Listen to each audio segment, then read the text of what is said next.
और चलिए अब रुक करेंगे उत्तराखंड की खबरों का, जहां उत्तराखंड में फिर से गरजेगा बुलडोजर। जी हां, अतिक्रमण की कार्रवाई होगी।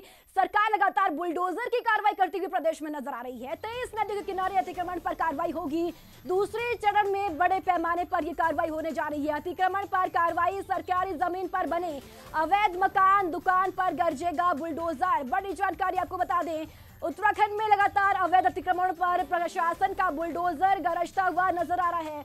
अवैध अतिक्रमणों पर सरकार की कार्रवाई लगातार हो रही है। इसी बीच आपको बता दें कि फिर से अतिक्रमण के खिलाफ कार्रवाई की जा रही है। साथ ही आपको बता दें कि उत्तराखंड में फिर से बुलडोजर गरजने जा रहा है। 23 नदियों के किनारे अतिक्रमण पर कार्रवाई होने जा रही है। दूसरे चरण में बड़े पैमाने पर यह कार्रवाई होगी। साथ ही आपको बता दें, अवैध मकान, दुकानों पर यह बुलडोजर गरजेगा। सभी अवैध अतिक्रमणों को ढहाया जाना है। साथ ही आपको बता दें कि लगातार प्रदेश में अवैध अतिक्रमणों पर कार्रवाई की जा रही है। साथ ही आपको बता दें कि प्रदेश के मुख्यमंत्री पुष्कर सिंह धामी का भी सख्त रवैया अवैध अतिक्रमण को लेकर साफ तौर पर दिखाई दे रहा है। और इसी खबर पर ज्यादा जानकारी के लिए देहरादून का रुख करेंगे। अशोक मेरे साथ ज्यादा जानकारी के साथ मौजूद है। अशोक, देखिए फिर से बुलडोजर गरजने जा रहा है, अतिक्रमण पर कार्रवाई फिर से शुरू होने जा रही है।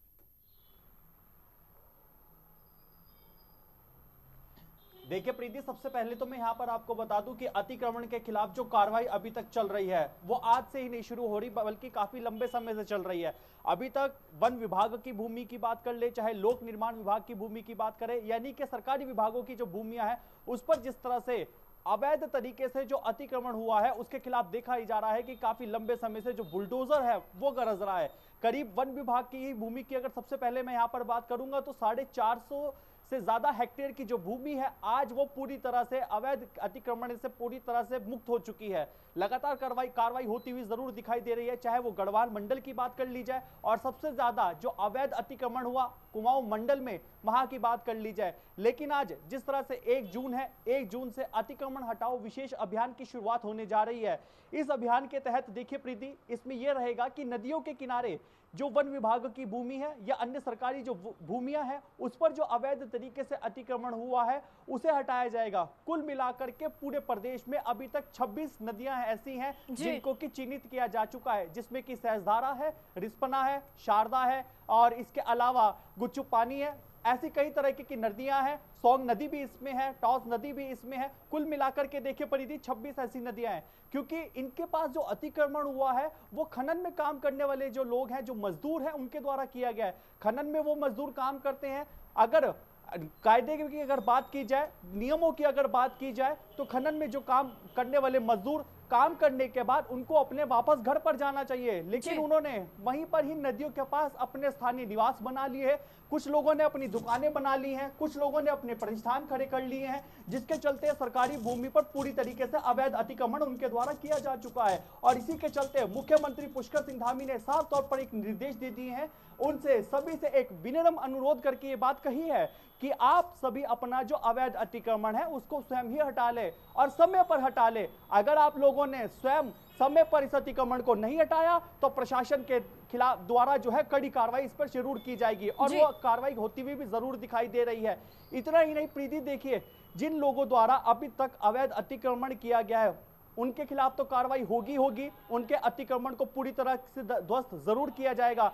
लेकिन अब सबसे महत्वपूर्ण बात यहां पर यह भी है कि जिनके कार्यकाल में यह अवैध अतिक्रमण हुआ है अब वो भी नपेंगे, यानी कि बख्शा उनको भी नहीं जाएगा, क्योंकि उनके कार्यकाल में रहते ये अवैध अतिक्रमण कैसे हो गया उनसे भी जवाब मांगा जाएगा। और अगर इसमें किसी तरह से किसी के खिलाफ ठोस मजबूत भी मिलते हैं तो उसके खिलाफ कड़ी से कड़ी कार्रवाई भी की जाएगी। साफ मुख्यमंत्री ने जो निर्देश जारी कर दिए गए हैं। लेकिन अब देखना यहाँ पर प्रीति सबसे महत्वपूर्ण होगा कि जो नदियों के किनारे अवैध अतिक्रमण हो रखा है उसमें कितनी हेक्टेयर भूमि जो है अतिक्रमण से पूरी तरह से मुक्त हो पाती है, क्योंकि अगर इसमें बात करें सरकारी भूमि के साथ साथ नगर निगम की भी कवायद शुरू हो चुकी है। नगर निगम की बात करें तो लैंड बैंक की जो भूमि होती है नगर निगम की, वो विशेष तौर पर सरकार की जो परियोजनाएं है सर्वश्रेष्ठ परियोजना मैं कहूंगा उसके लिए रखी जाती है, लेकिन उस पर भी अतिक्रमण हो रखा है, जिसके बाद से तमाम सरकारी विभागों के साथ साथ अब नगर निगम भी पूरी तरह से एक्टिव मोड पर नजर आ चुका है और एक्टिव मोड पर रहते हुए उनके के द्वारा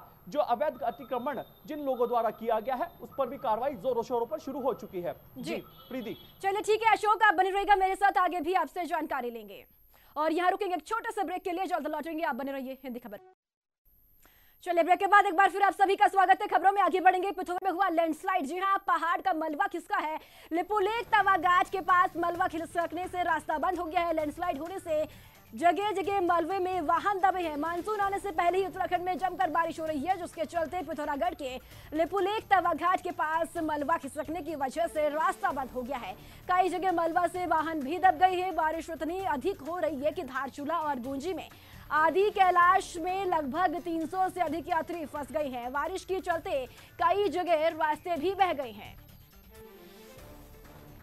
ये बड़ी जानकारी पिथौरागढ़ से आपको बता दें, जहां पर पिथौरागढ़ में लैंडस्लाइड और पहाड़ से मलबा खिसकने की खबर है। लिपुलेख तवा घाट के पास मलबा खिसकने से रास्ता बंद हो गया है। लैंडस्लाइड होने से कई जगह मलबे में वाहन भी दबे हैं। साथ ही आपको बता दें कि मानसून आने से पहले ही उत्तराखंड में जमकर बारिश हो रही है, जिसके चलते पिथौरागढ़ के लिपुलेख तवा घाट के पास मलबा खिसकने की वजह से रास्ता बंद हो गया है। काफी मशक्कत करने के बाद देखिए जेसीबी भी वहां पर लगाई गई है, काफी मशक्कत की जा रही है रास्ता को खोलने की। इसके बीच आपको बता दें कि मलबे में वाहन भी दब गई है और बारिश उतनी अधिक हो रही है कि धारचूला और गूंजी में और कैदी कैलाश में भी लगभग 300 से अधिक यात्री फंस गए हैं। इसी के साथ आपको बता दें कि बारिश के चलते कई जगह रास्ते भी बंद हो गई हैं।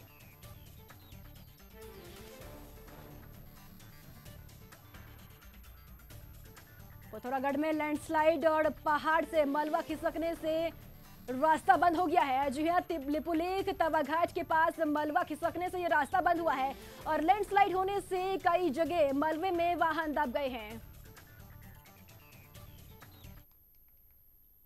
उत्तराखंड में आज भी मौसम विभाग का येलो अलर्ट जारी है। जी हां, मौसम विभाग ने जारी की बारिश की चेतावनी, साथ ही नदी किनारे रहने वाले लोगों से अलर्ट रहने की अपील भी मौसम विभाग के द्वारा की गई है। साथ ही आपको बता दें कि हिमालय क्षेत्र में हो सकती है हल्की बारिश और मैदानी इलाकों में तेज हवा, ओलावृष्टि का अलर्ट जारी किया गया है। बड़ी जानकारी आपको बता दें, उत्तराखंड में एक बार फिर से मौसम विभाग ने बारिश को लेकर येलो अलर्ट जारी कर दिया है। साथ ही मौसम विभाग ने भारी बारिश की चेतावनी जारी की और साथ ही नदी किनारे रहने वाले लोगों से अलर्ट रहने की भी अपील मौसम विभाग ने की है। और इसी खबर पर ज्यादा जानकारी के साथ जसवीर लक्सर से मेरे साथ जुड़ चुके हैं। जसवीर, मौसम विभाग ने एक बार फिर से उत्तराखंड में येलो अलर्ट जारी कर दिया है। बिल्कुल परिधि, जिस तरह के हालात बने हुए हैं अभी आपने देखा और तमाम दर्शक देख रहे होंगे कि जिस तरह लिपुलेख यानी पिथौरागढ़ में एकदम आपदा की स्थिति बन गई है। वहाँ जहाँ लैंडस्लाइड होने से कई वाहन दब गए हैं और करीब सैकड़ों से ज्यादा जो यात्रियों बीचों फंसे हुए हैं, तो ये एक बड़ी स्थिति स्फोटक हो गई है। तो और इसे देखते हुए जिस तरह बारिश लगातार हो रही, मौसम विभाग द्वारा पहले भी अलर्ट जारी किया गया था, अब की बार फिर आगे से 3-4 दिन के लिए यानी मैदानी इलाकों, पहाड़ी इलाकों के साथ साथ मैदानी इलाकों को भी अलर्ट किया गया है। जिस तरह बारिश हो रही है तो कहीं ना कहीं यात्रा में जो लोग चल रहे हैं उन्हें भी ध्यान देने की जरूरत है और प्रशासन ने भी इसमें अपील की है। डीजीपी का एक बयान भी आया है जिसमें साफ तौर पर कहा गया कि जून माह में कम से कम यात्री यानी एक तरह से यात्रा को टालें जब तक ये हालात बने हुए हैं, नहीं तो स्थिति हो सकती है। क्योंकि बारिश का मौसम जो है वो कहीं ना कहीं इस बार मानसून से पहले ही हालात को खराब कर रहा है और पहाड़ की स्थिति ऐसी बन गई है, जब से चारधाम यात्रा शुरू हुई तब से रह करके रुक करके बारिश हो रही। कभी 2 दिन के लिए बारिश होती, 3 दिन के लिए बारिश होती, बर्फबारी हो रही है। और कई धाम तो ऐसे हैं जहां हेमकुंड साहिब से लेकर के हमारा जो केदारनाथ धाम है या फिर उसके आसपास के इलाके में बर्फबारी चल रही है। 2 दिन यदि मौसम साफ रहता है तो फिर 2 दिन बारिश होती है। अब फिर बारिश हो रही है और आज हरिद्वार में सुबह चटक धूप खिली थी, लेकिन अब फिर बादल निकल आए हैं। हो सकता है कि यहाँ भी बारिश की स्थिति बन जाए। तो ये कहीं ना कहीं समझने की जरूरत है और इसे सभी लोगों को देखने की जरूरत है कि भाई जो यात्रा में शामिल हैं वो लोग इस पर ध्यान दें ताकि बड़ी मुसीबत का शिकार ना बने और प्रशासन की जो परेशानी और ज्यादा ना बढ़े। तो इसे देखते हुए मौसम विभाग के द्वारा जो अलर्ट जारी किया गया है उस पर बहुत ज्यादा ध्यान देकर सोचकर चलने की जरूरत है। जी जसवीर, बहुत बहुत शुक्रिया महत्वपूर्ण जानकारी देने के लिए। और इसी के साथ इस बुलेटिन में इतना ही, दीजिए इजाजत, नमस्कार।